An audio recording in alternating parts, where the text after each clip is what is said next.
recognizing that those like little areas and times of giving back and feeling like I was doing work that mattered really were important to me. Like how I can make my work be an act of service and like how can I give back to my community and like how can I make my work more meaningful. And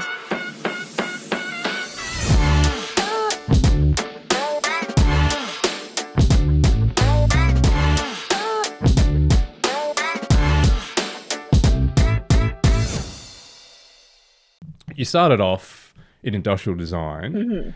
and then you moved across to graphic design, and now you're just strictly illustrating. Yeah, like that's kind of like what I would love to be doing more of. But yeah, illustrating and then running my own feminist brand where I sell like stickers and enamel pins, t-shirts, tote bags, mugs. That's the main thing at the minute, but I am, taking some illustration jobs where I can and if I can fit them in. But like it's kind of funny, like I find myself doing the work of the feminist products and the illustrations on those, but I kind of would love to be illustrating full time. It's kind of this weird, I'm like, it's definitely like one of those things where sometimes like, how did I like get here? But I think it's just because I love making stuff. So doing the drawings or stuff and then turning it into products was like, is really up my alley. So I guess I just started doing that myself. So when you say like like when you ask yourself, how did you get here? How did Mhm. you get there? If you go back to when you started, what was the thing that prompted you to enter into industrial design, and then how did you move from there to what you're doing now? Yeah.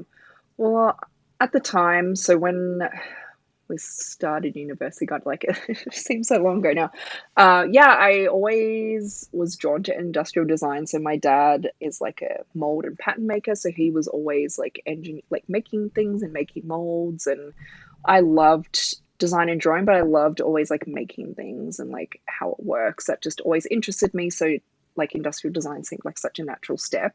To be honest, like I had a bit of like a breakdown after I think I did like one semester or 1 year.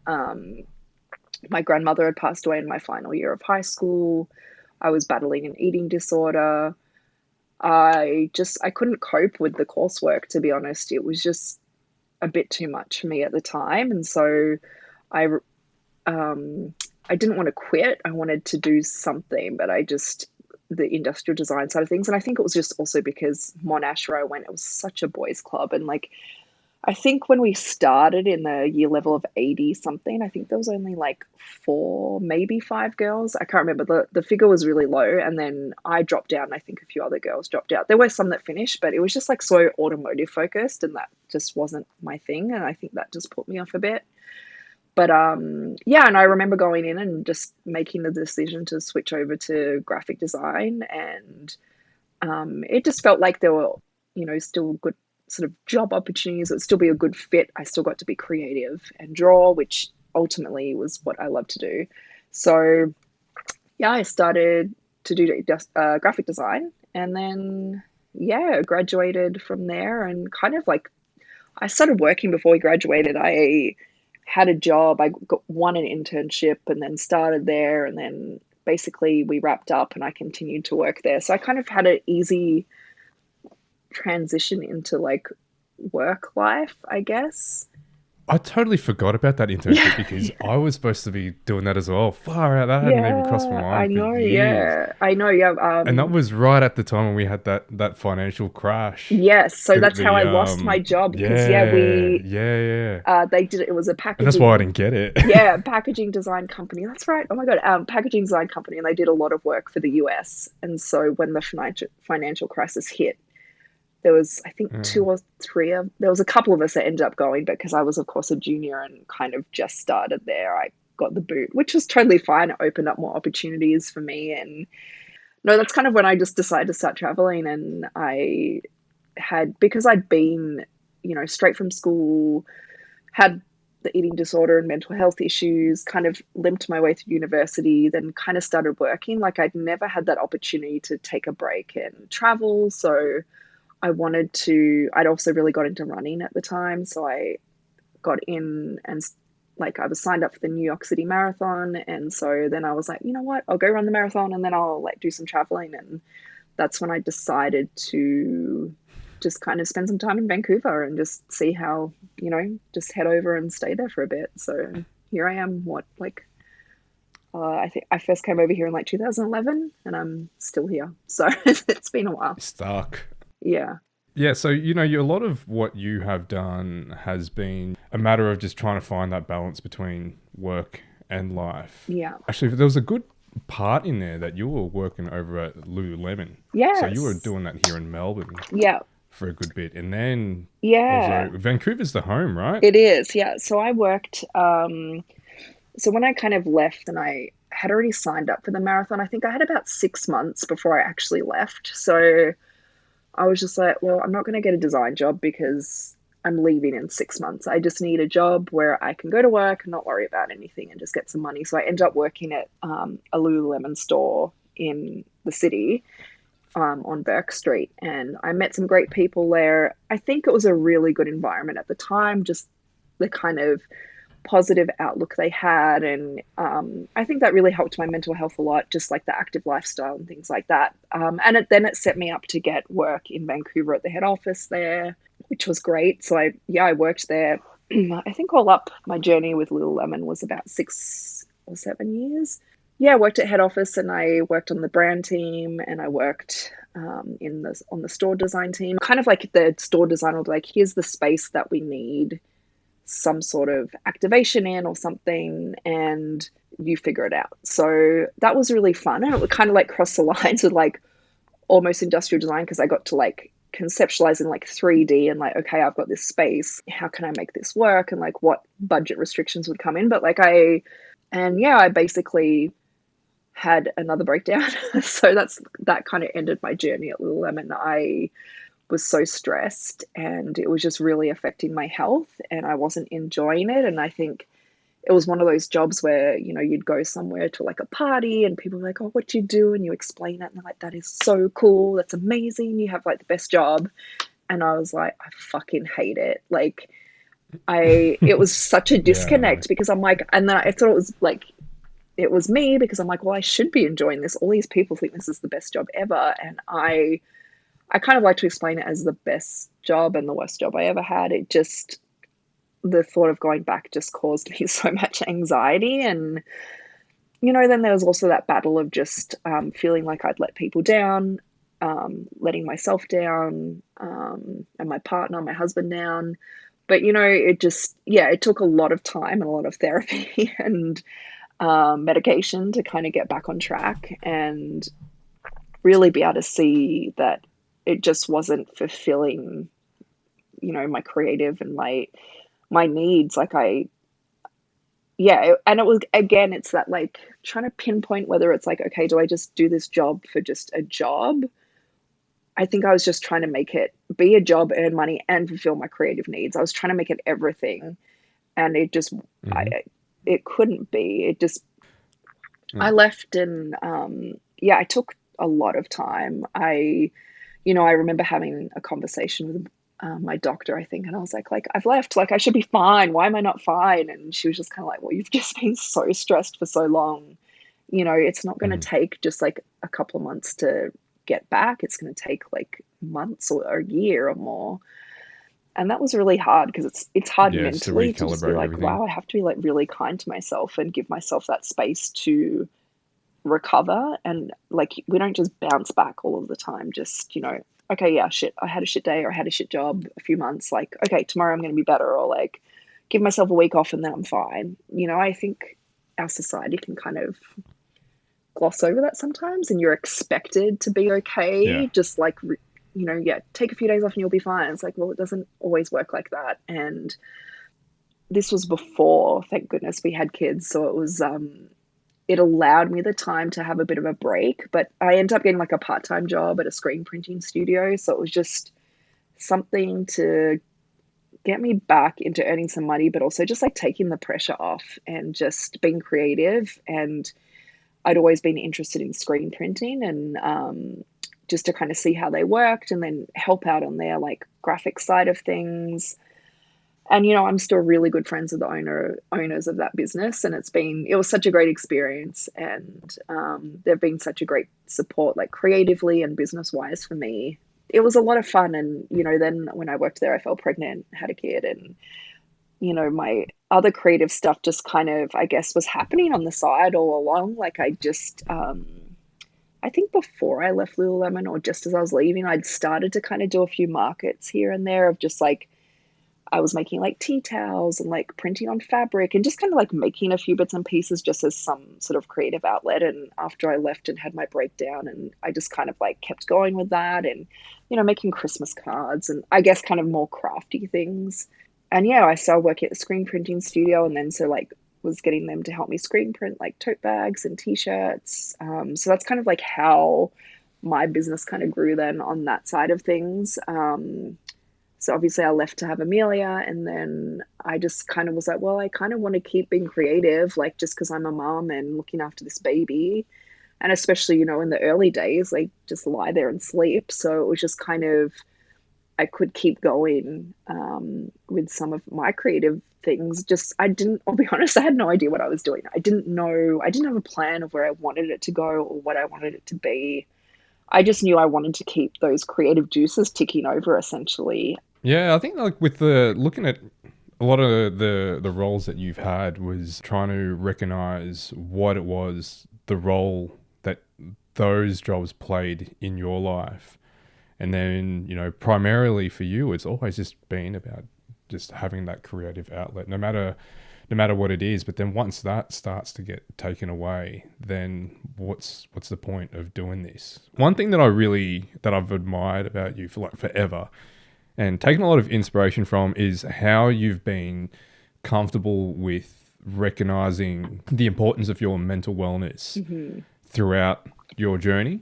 And it's something that we've talked about for years, and you've been comfortable to share. And like I said, I got a lot of inspiration out of it. Like I started running as well to take care of that, and first thing saying to you is, "Oh, fuck this! I'm signing up. I'm going to do a marathon. Can I do it? I don't know, Yes. but I'm going to do it. Yeah. I'll get there."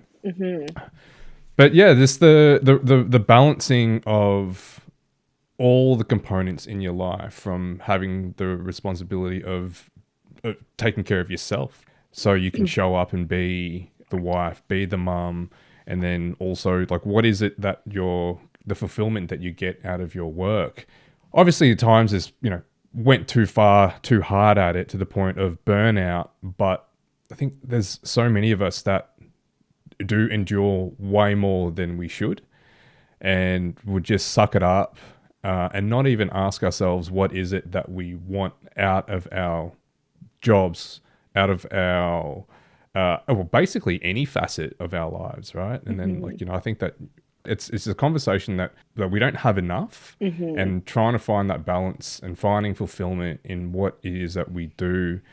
That's something that I'm currently, well, not even currently, but for the longest while, just having to tussle. People generally find it hard to be vulnerable that way, but with you, it's helped you get to the point where you're at now. So with Tough Titties, that has been you just channeling and bringing all those things together and putting it towards something that has, for you, that has purpose, that has significance with your life, and where you're finding fulfillment. Yeah. So can you tell us a bit about that? Yeah. What are you doing with that? Yeah, I think you really kind of hit the nail on the head there with like just having something that has a bit more purpose. And I think that's, hindsight is a wonderful thing. And looking at my journey, like on my other jobs and especially Lululemon, it just felt like I was working and working, working. And it was just like, for what? Like, it didn't feel like I was making a change, or yeah, it just wasn't fulfilling in that sort of sense as either. And so I've always really, I don't know, like enjoyed giving back. I mean, the 2 times I've run the New York Marathon, I've fundraised for that. It's kind of come up in little areas of my life. For a period, I fundraised for like the Butterfly Foundation for eating disorders. I did some cancer fundraising when my grandmother passed away. So like recognizing that those like little moments, like areas and times of giving back and feeling like I was doing work that mattered, really were important to me. Like I've also, sorry, this is kind of like jumping a little bit onto something else, but it will tie back. I've been doing some like personal development work, which is again something I really resonated towards during my time at Lululemon. They do a lot of like goal setting and things, and I really did gain a lot from doing that personal development work, and it's something that I have continued since I left, but just in on my own and doing it in a way that I resonate towards. And yeah, I found this guy actually. He was a Monash graduate, and I did a course recently through Monash alumni. It's the app is called Mojo, or the course, and his name is Ben Crow. Anyway, a lot of it comes down to something that really resonated with me with doing the course was acts of service. And, I've Mm. been chewing on that a lot lately, and how I can make my work be an act of service, and like, how can I give back to my community, and like, how can I make my work more meaningful. And yeah, so while I had high things for Tough Days this year, like I'm rebranding and I've got a new website coming, and really focusing on how I can turn that business into kind of, donating more towards like breast cancer research, or even, more feminist issues. And that's the thing, I'm still working on pinpointing exactly what it is, but trying to like build into my business model of, instead of fundraising every October for Breast Cancer Awareness Month, how can I make it part of the business model year round? Like, how can I give back to the community year round and make it kind of so, I am making a difference and feel like I am fulfilling something. And, giving back really is important to me. And it's something that I have recognized, that an acts of service, it's just kind of working on how I can make that work and just feel a bit more fulfilled in that sense. And that's the other thing, being authentic with it. I was trying to rush it, and just to get it launched like before Christmas. So, and all of this. And I just had to recognize that if I'm going to do it, I need to do it properly. And I was in Mm. rushing it. It didn't feel authentic because I was trying to just cut corners, and it just wasn't sitting right. And, there were a lot of times where I was just like, I'm not working hard enough. I need to make this happen. I should be able to make this happen. Like, this is not like, I was pretty hard on myself, but then, I've had to just be like, no, you know what? Like, this will happen, and I'm on the right path. I just have to take a step back. And again, it's that whole like mental health. It's like, hold on a second, like, what is this really costing me right now in terms of like my mental Mm. health, my family life? Navigating this space and trying to figure out what you're doing with it. One Mm-hmm. bit of advice that I got from a good friend of mine when starting this podcast, yeah, he said just remember, with deadlines, no one gives a shit. Like, and I recognize that So because true. I was telling him, it's like, I want to get this done by then, so then I can release by this date. And then it was like, why by that date? It's like, because I don't know why by that date, but that's the date that I set. He goes, yeah, but the thing is that no one's expecting you to get it done at any particular time, right? So just get it done when you can get it done. You got to find Yeah. what it is, why it is that you're doing this, and put that into it. And to not be too unrealistic with your expectations. And by unrealistic, it wasn't even about setting standards and goals too high. It was about like, don't want something from it that you actually don't want from it. So, Mm-hmm. it's Yeah. like, what is it? Like, why are you doing this? And back to your point about doing something for service. So I think a lot of people don't recognize how essential that is for themselves Mm-hmm. at the core, Yeah. and as a very vital part of how we function within any community that we're in, whether it just be in the family group or in your friendship circles, even in the workplace. I think that like with workplace that becomes a bit of a weird area because they want you to give so much, but then it's not reciprocated. Mm-hmm. So I think that's where a lot of the disparity in the workplace, the tensions are. But I think that a lot of people don't really ask themselves or don't recognize what level of give or what their contribution is. What Mhm. is the thing that they want to leave behind? And I think that individually, that's something that we got to ask ourselves. And then that's kind of, you start off with that, like, what's your purpose? And it's so hard because like it's a practice, and it might be something this year and something different next or next year, and it's just a really Mm. good question to kind of keep asking yourself. And like that's why I continue to do like, the personal development work, because it just, and also recognizing that, it can change. It doesn't have to be set in stone, and that's okay. But I think just continuing to do that work, and I think especially for me with my mental health and, going through ups and downs, and it is important for me to kind of keep, those values top of mind, or like in a place where I can see it and like keep coming back to it, because that really Hmm. helps to refocus. And in those times, like even if it's just like, okay, you know what, like I just can't do this right now, like I don't have the mental energy or whatever, it's just, it's there, and that's what you're working towards eventually. And I was talking to a friend of mine just this past week, and we were chatting about, we've both had a bit of a shit year, and I feel like there's a lot of us out there that this year has been really, really challenging in so many different ways. And we were chatting about, just money, and you know, no one when you die talks about, oh, you know what, Emma, she just Mm. had such a great life. She earned so much money, and she just had money. You know, she did all these things, but she earned a lot of money from it. They talk about your experiences and the way you affected people, the way you, like treated people or whatever. Mm. It's those things that people remember, or like it's not how much money you earn. And it just, yeah, it just brings back that whole like acts of service and like your legacy and things. And it's just always good to focus on that. It's hard right now for a lot of people, just with the way the world is, and the cost of living. It's really hard, and it's hard to like not get caught up in, oh my gosh, we need to like earn some more money, or really not spend money. It just feels like there's just like a lot going on with money right now, and I'm like, you know what, it's just not, I don't work to make a huge sum of money.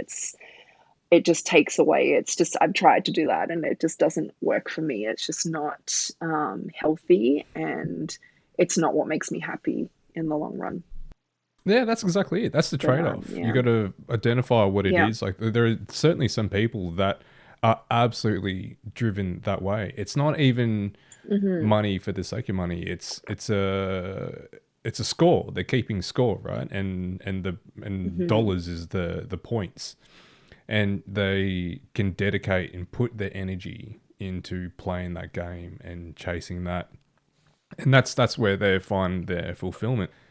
And I was listening to a podcast just recently where they were talking about social media when you're looking at other people's lives and seeing their hmm, successes. Like, we all know that that's just all bullshit. We all know that that's people are just showing up, A, like the best yeah, versions of themselves, but also B, hmm, it's just, it could be completely fabricated. But the whole notion of, comparison is the thief of joy. And that's something that hmm, I have been actively working on, is just recognizing what is so great that I have right now, and what can I build on from what I already have, rather than looking at what someone else has. And on this podcast, they were talking about, like, you can't just look at one quality someone has and saying that I want that, I wish I had that, because it's just the whole yeah, package. You got to take all of it. You got to take everything. You got to take the bad with the good and walk in their shoes hmm, from day one. Like, what am I willing to give up?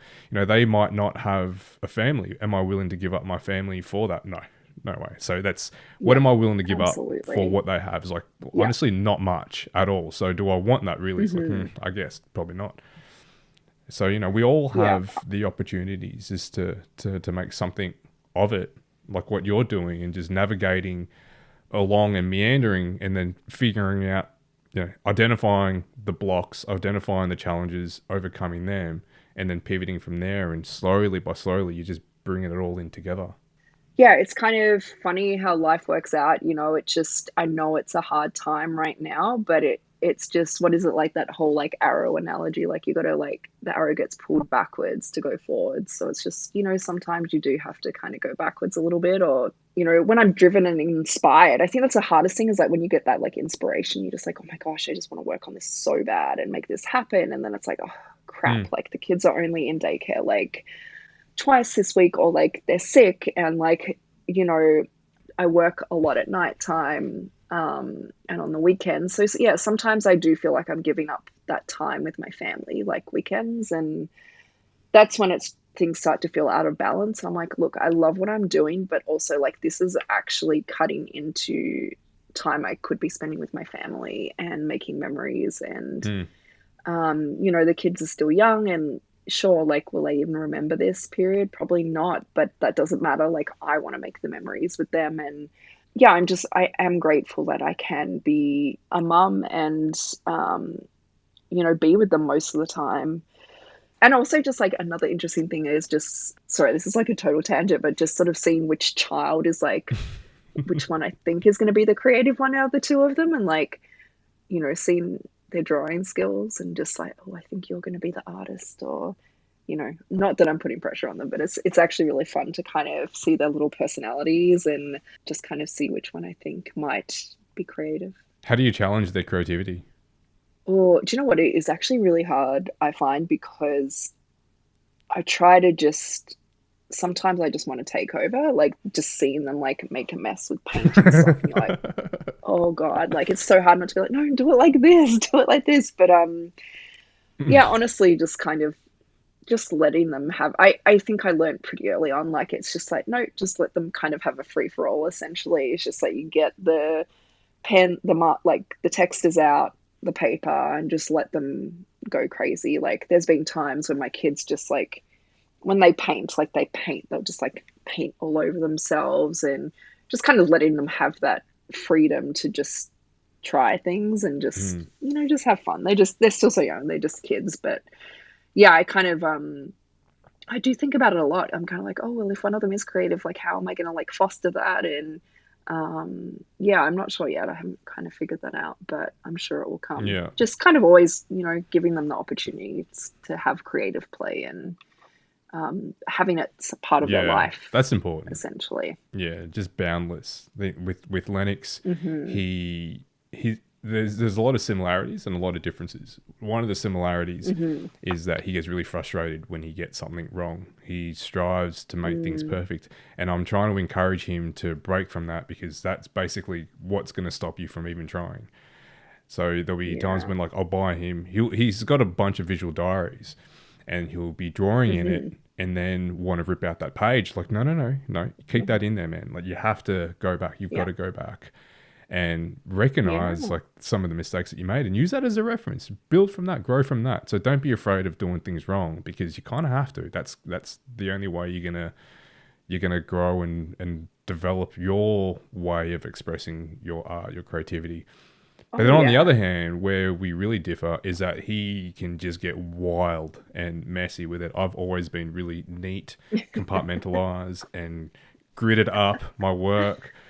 Just But yeah, like, he likes to go yeah. and yeah, and I'm like, dude, go for it. Go get him. Like I'm sitting here and it makes me uncomfortable to see, but in that discomfort, it's like I know that's how you should be doing it, and that discomfort for me was a roadblock, was a hindrance. So I think I Mm, like I like the way that he approaches it, but I just wish yeah. he would give Well, and that's the himself thing, more of like a kids are break. such a great lesson for us as well. Like it's a good thing. Like yeah, I Mm, definitely for a long 100%. time I was like, oh my God, the mess, I can't deal with it. I was just like, hold on a second, no, like this is fun. Let's just like make a mess. And it's a good Mm. reminder for all of us to be a bit more playful as well.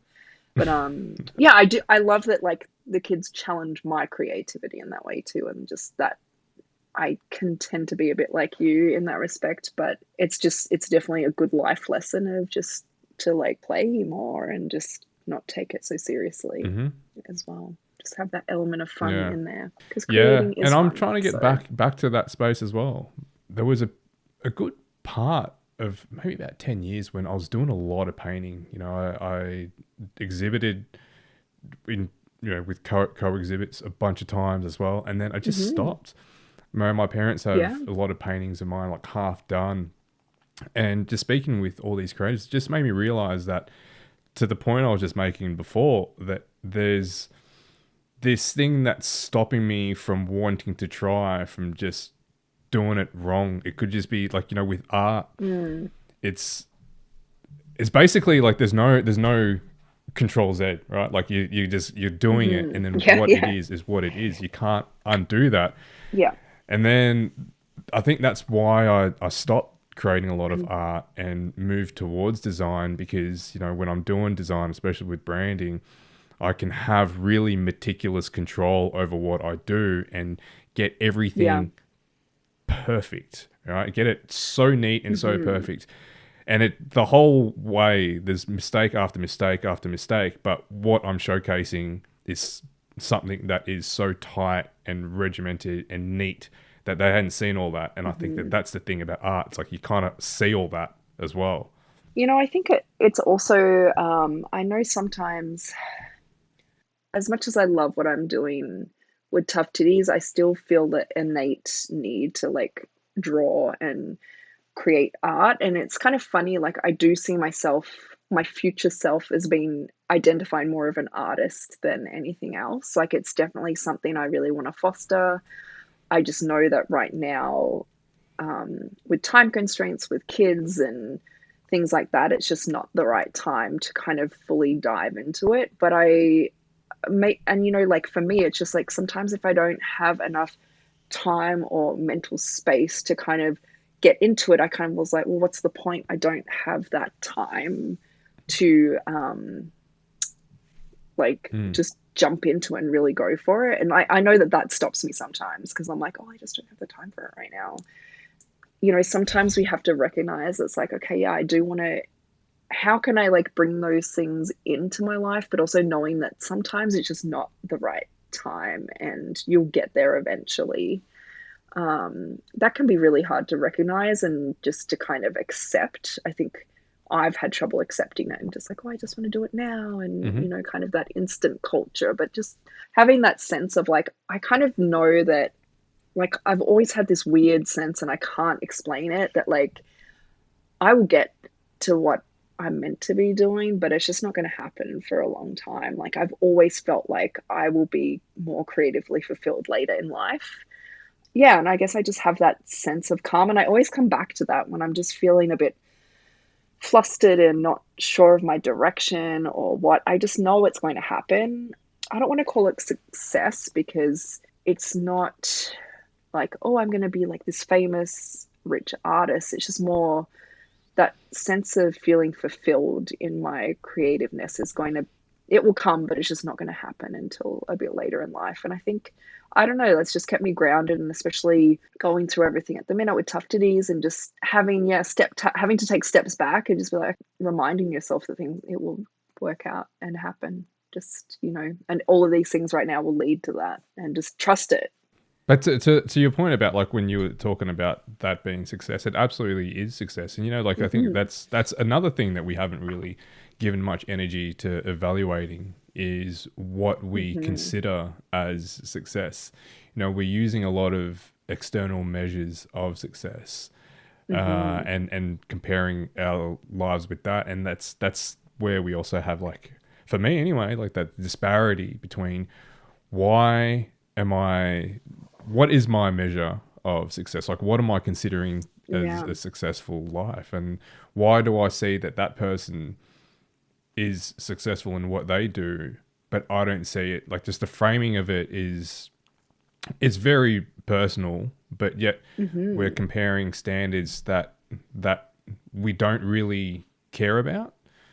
We have these particular data points, these metrics that we're comparing with something that is just way too nuanced and subjective, that we can't make the comparison, but we absolutely should. So, like, for example, people they will give up their joy and fulfillment, because how do you measure that for a job that pays well? Because you can measure that. There's a dollar sign attached to that.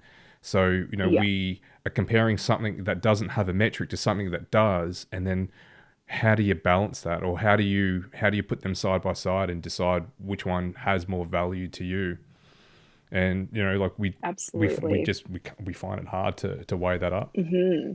Corey and I haven't done it in a little while, but like every New Year's, we used to kind of reflect on the year and just kind of look at what our goals were and what we achieved. And firstly, it was like for a couple of years, we really noticed the pattern of like everything that we achieved was in the second half of the year, which was really interesting. It was always after like May or June. That's when we started like actually getting stuff done. Mm.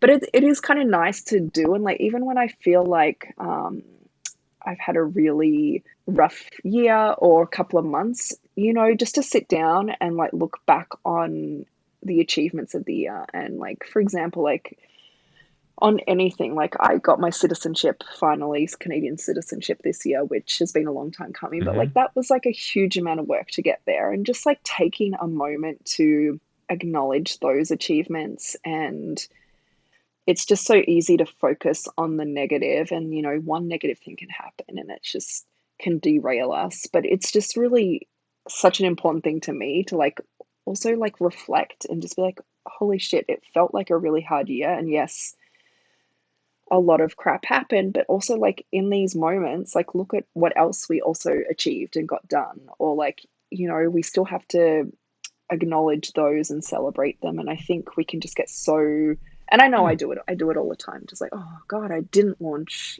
the website this year and the rebrand and it all fell through. But it's just like, yeah, but like I did all these other things. And yeah, I'm a big thing. Like I love to look back and celebrate those achievements, whatever they look like. Just to kind of switch that thinking too, and just like, and it's not all bad. Like we do have, you know, you still get a lot done. And even if it is, bad things, it's like, what have you learned from that? And what can you do Mm-hmm. different next time? Or like, what, what have you learned about yourself in that process? And yeah, I think that they're huge things to kind of, no one likes talking about character flaws or anything, but to kind of have things happen and recognize those things, that's huge. And also to do the work to either like to better yourself, or I don't like using that, but just to kind of be more self-aware, I guess. You've got a good point there. Like when you're talking about recognizing your achievements, and no matter what it is that they are, it's just it's a way of you just framing to yourself who you are as well. When Hmm. you are constantly just seeing the struggles, and when when you frame it in a way that's okay, so what have we gained from this? What have we learnt from this particular experience? And just being a Hmm. bit kinder to yourself, to being able to recognize that, like, hey, you know what, shit's hard, and we Yeah. got through it, Yeah. and this is what we're building towards. And when you're able just Mm. to when you start framing your situations differently, your emotional state changes, and then when your emotional state changes, then your actions change as well. And then when your Hmm. actions change and you start doing the right things, it affects the way that you think, the way you feel, and then that just keeps on snowballing. So it is Absolutely. largely to do with how you frame your situation that you're in.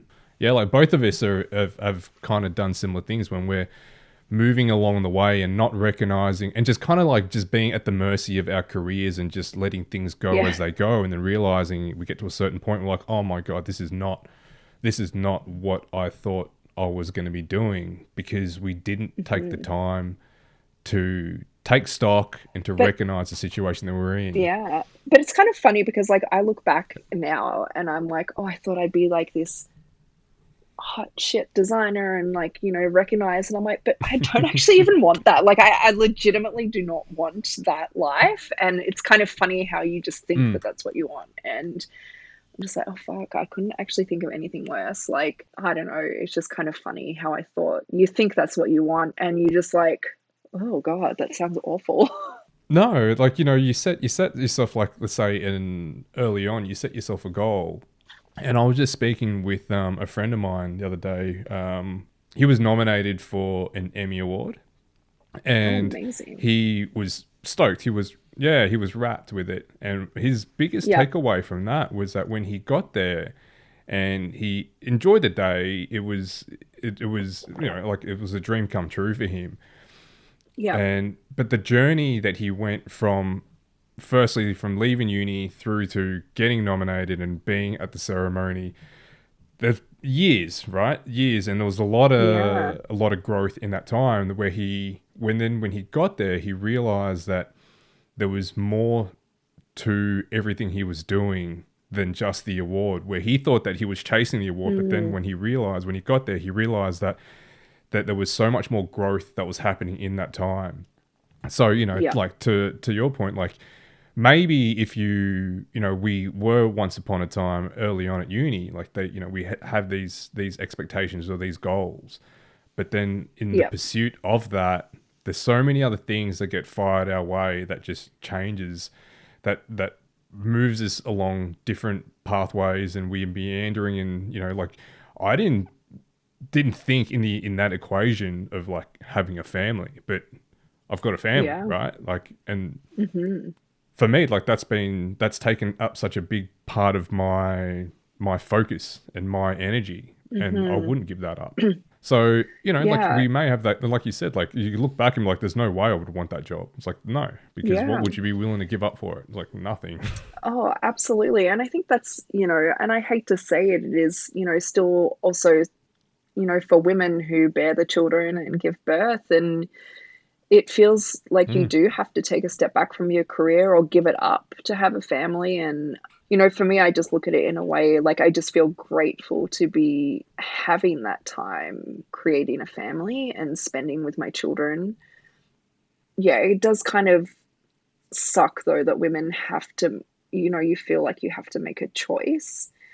And I'm not saying it's like that for everyone, but it does feel like that when you go to have a family, you have to take a step back. And let's just say you're out of the workforce for like a year. That's it really does suck that it still is such a. I know a lot of companies try to make it so it's not, women aren't impacted by that, but I mean, they are. And their male mm, counterparts, move on ahead. And, it's a difficult kind of time. And I guess I'm just one of those people where I realized that I wasn't super driven by my career. So I didn't feel like having kids was really taking me away from that. It was just, like I said, a pivot and kind of just experiencing something new and something that will enrich and add to my experience. Having a family though has really been pivotal for me in also reflecting on what is important to me and what does work look like for me. Yeah, I think that's also helped shaped like what I'm doing as well, is just like, okay, well, like what am I teaching my children and about working, and mm-hmm. what am I teaching, yeah, like what kind of legacy, how do I want to show up for my children? And I want to show them that I worked hard and I did amazing things. Having kids has made it clearer to like what's important to me, and spending time with my Mm-hmm. family is important, and teaching them that, it's success is different to everyone, and being true to yourself and being authentic and doing what you want to do in the end is far more 100%. important than earning a lot of money. It's just, again, it's that perceived, like what I should be doing versus what I actually want to be doing. I just want my children to do what they want to be doing and not what they think they should be doing. Talking about like with your kids and then trying to instill the right values and Yeah. showing them, leading by example. And you know, like all these lessons that that Yeah. they're teaching you, that you're now having to represent and then show them. And you know, that all comes back and you put that into your work. And then with tough titties, I think that as you're building that, the time, it's just a matter of timing. And I think that when Hmm. you're dedicating the right kind of energy and being authentic with it, those sort of things take time. And it's not anything Yeah, that can be rushed. And it comes out, you know, and absolutely. when you're putting yourself into it, it comes out as it should. So you've passed your Christmas rush. Kind of not really, no. I mean, I Okay. still am restocking. So I sell at 6 retail locations around Vancouver. So the stores are still pretty busy. So I have to kind of go around and restock them this week again. So it was like a Cool. big rush before Black Friday and like Cyber Monday and all of that. which is really big over here. And Mm-hmm. then, yeah, just kind of, yeah, people are just, shopping up until Christmas. So it's just kind of that. I basically like it's just really busy up until Christmas Day or Boxing Day, kind of a few days before. And then it's just like, and then I fall apart for like a week or two and I don't do anything. And it's great. But yeah, and I've just like, I did 2 holiday markets this year, which markets like, they're a lot of work, but I do love going to them because I'm exposed to people. It's just so nice to have that feedback from people, which I don't get during the year because I sell either online or through retail locations. So I don't get to meet the people who buy my product, and it's really nice in the way that I get to meet people, and it just also reminds me why I'm doing this, and it does impact a lot of people, and it means a lot to people. Mm. The market I had a couple of weeks ago, this woman, her and her sisters all had double mastectomies. I think there was 5 of them because they learnt that they had, the breast cancer gene, and that Mm-hmm. was their best option was to have a mastectomy. So this woman was like so like obsessed with my work. She bought like 8 t-shirts for like all of her sisters and like her daughters, and we ended up chatting for like half an hour or something at the market because she just was like, the work you're doing is so important and it means so much to me. And like, yeah, just having those conversations with people is just also, it's like, fuck, I've had a really hard year and sales have been down. But it's just so nice to hear that from people that and get that feedback. And like, it's just like a reminder to keep going that I'm doing the right thing or I'm Mm. on the right path. Yeah, people do resonate with the work, and it touches them in a way. So that's really nice. That's the point. Exactly. If people want to check out your work and connect with you, where can they find you? Yes, on Instagram, it's at Emma Hands, like hands design. And same on the internet, www.emmahands.com. Emma, thank you very much. Thanks, Wayne. It was so good chatting.